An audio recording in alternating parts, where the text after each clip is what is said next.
Я долго думал и понял, что думать не надо. Ведь она не осудит, она будет рада. И я уже вижу улыбку на ее лице. Ведь это все ей, все моей красавице. Она маленькая девочка с большой душой. И со всем остальным все хорошо.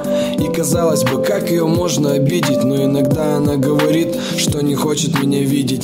Да, я далек от ее гения, и это правда, к счастью или сожалению. Тем не менее, улаживаю недоразумения, не принимая всерьез такие заявления. Порой все непросто, но это ерунда. Пока по руслу нашей реки течет вода, пока по бокам берега, а над головой луч света через облака. И я все так же хочу увидеть тебя снова, все так же хочу открывать тебе что-то новое.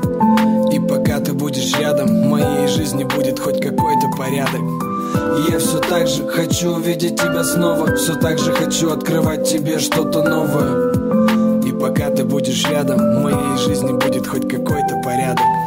Ты знаешь все мои хулиганские манеры. Ты знаешь, что я люблю потрепать тебе нервы. Ты знаешь также, что это вряд ли изменить. Именно поэтому прошу тебя, извини, но я вряд ли когда-то стану идеальным. Ты думаешь правильно, это нереально. Я ведь и так неплох, и ты согласна. Ведь главное то, что у нас все будет классно. Ты слышала раньше, что со мной опасно, что ты напрасно с ним. Но ведь все прекрасно, они не знают меня. Зато знаешь ты знаешь то, что я редко дарю цветы. Не забираю каждый день тебя с работы. И еще много чего, бывает неохота. Но это не важно, ведь я тебя очень-очень.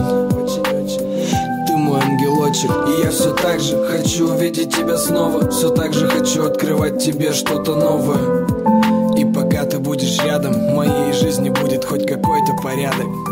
И я все так же хочу увидеть тебя снова, все так же хочу открывать тебе что-то новое. И пока ты будешь рядом, в моей жизни будет хоть какой-то порядок.